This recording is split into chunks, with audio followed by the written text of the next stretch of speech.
नमस्कार.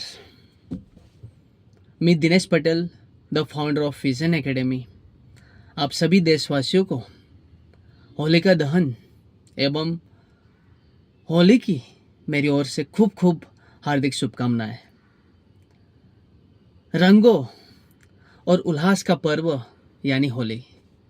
यह पर्व सिर्फ रंगों और मस्ती के लिए सीमित नहीं है, लेकिन यह पर्व भक्ति, सत्य और सच्चाई का बुराई के ऊपर विजय का प्रतीक का पर्व यानी कि होली. होली का पर्व कई पौराणिक कथाओं से जुड़ा हुआ है, लेकिन इसका एक ही मूल संदेश है कि प्रेम, भाईचारा और आपस में एक दूसरे से बॉन्डिंग बनाने का पर्व यानी कि होली. होली से पहले होलिका दहन का उत्सव आता है और हम सभी को पता है कि होलिका दहन अहंकारी राजा हिरण्यकश्यप और उनका पुत्र भक्त प्रहलाद से यह प्रसंग जुड़ा हुआ है. यानी कि हिरण्यकश्यप को भगवान ब्रह्मा जी का वरदान प्राप्त था कि उसको ना मनुष्य, ना जानवर, ना रात ना दिन, ना पृथ्वी, ना आकाश, ना अस्त्र, ना शस्त्र से उसको कोई मार सकता है.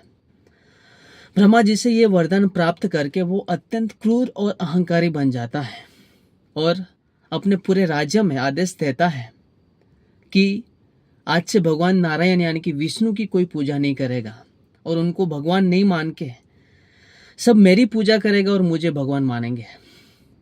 पर उनका पुत्र जो प्रहलाद था, वो बचपन से ही भक्त प्रहलाद है, वो नारायण का अत्यंत प्रिय भक्त था और नारायण की पूजा करता था. और प्रहलाद ने हिरण्यकश्यप का आदेश मानने से इनकार कर दिया और वो बहुत हिरण्यकश्यप ये सुन के बहुत गुस्से में आ गया और उसको कई प्रकार की यातनाएं दी. लेकिन भक्त प्रहलाद ने भगवान नारायण की भक्ति नहीं छोड़ी और लास्ट में हिरण्यकश्यप की बहन होलिका, उनके पास एक जादुई चादर थी कि वो जादुई चादर ओढ़ने से अग्नि उसको भस्म नहीं कर सकती थी. हिरण्यकश्यप ने उनकी बहन को आदेश दिया कि प्रहलाद को अग्नि में भस्म कर दे. तो स्वयं होलिका ने उसके भाई ने जैसा कहा वैसा किया. उसको अग्नि में अपनी गोद में बिठा के वो जादुई चादर ओढ़ ली. पर बोलते हैं ना कि भक्ति की शक्ति में इतनी ताकत रहती है कि भक्त का बाल भी बांका नहीं होने देते भगवान. ऐसा ही कुछ हुआ. वो आग में होलिका तो भस्म हो गई, लेकिन प्रहलाद का बाल भी बांका नहीं हुआ. ये घटना होने के बाद होलिका दहन का उत्सव की परंपरा शुरू होती है और यह होलिका दहन का उत्सव हमें यह सिखाता है कि अहंकार, अत्याचार और बुराई कितनी भी शक्तिशाली क्यों ना हो, लेकिन हमेशा अच्छाई की ही जीत होती है. सत्यमेव जयते. और ये होलिका दहन का उत्सव साइंटिफिकली भी अगर देखेंगे तो होलिका दहन का उत्सव हम मनाते हैं तभी उसमें कई प्रकार की लकड़ी, काऊ डक्स का यूज करके हम उसमें आग लगाते हैं और उसमें कई प्रकार की औषधियाँ डालते हैं. कैम्फोन यानी कि कपूर डालते हैं, खजूर, कोकोनट, कई प्रकार की चीज़ें डाल के उसमें से जो आग में से उत्पन्न होने वाला जो धुआं है वो वातावरण को चारों ओर क्या है शुद्ध करता है. और वो टाइम पे सीजन बदलती है, यानी कि विंटर ख़त्म होके समर स्टार्ट होता है. तो वो टाइम पे कई प्रकार के बैक्टीरिया और वायरस इस वातावरण में घूमते रहते हैं.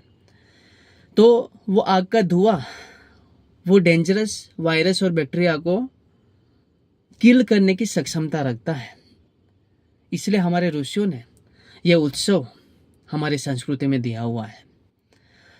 और ये होलिका दहन का उत्सव जो भगवान नारायण ने भक्त प्रहलाद की रक्षा की, उसके बाद हिरण्यकश्यपु के जो राज्य था उसमें लोग आनंदित हो गए और वो खुशी को व्यक्त करने के लिए लोग आपस में एक दूसरे से कलर लगाने लगे। उसके बाद होली का उत्सव का भी प्रारंभ शुरू होता है और ये होली का उत्सव है भगवान कृष्ण से भी जुड़ा हुआ है। भगवान कृष्ण यशोमती मैया से कहते हैं कि मैं क्यों काला और राधा क्यों गोरी। और ये उत्सव पूरे भारत में हर्षोल्लास के साथ मनाया जाता है। ये उत्सव होली का दहन का उत्सव होली से पहले आता है और उसके बाद होली आती है। ये हमें गहरा संदेश देके जाती है। होली का दहन का उत्सव हमें वो सिखाता है कि बुराई, अत्याचार, अहंकार कितना भी शक्तिशाली क्यों ना हो, लेकिन हमेशा सत्य, धर्म और सच्चाई का ही विजय होता है। और होली का उत्सव है हमें वो सिखाता है कि प्रेम, भाईचारा समाज में रहना चाहिए। हमें समाज में प्रेम और भाईचारे के साथ रहना चाहिए और बुरी चीज यानी कि बुरा समय भुला के जीवन में नई शुरुआत करने का पर्व यानी कि होली। तो होली का उत्सव सिर्फ रंगों का उत्सव नहीं, लेकिन जीवन में रंगों को अपनाने का उत्सव और खुशियां बांटने का उत्सव यानी कि होली। तो आप सभी देशवासियों को होलिका दहन एवं होली की खूब खूब हार्दिक शुभकामनाएं।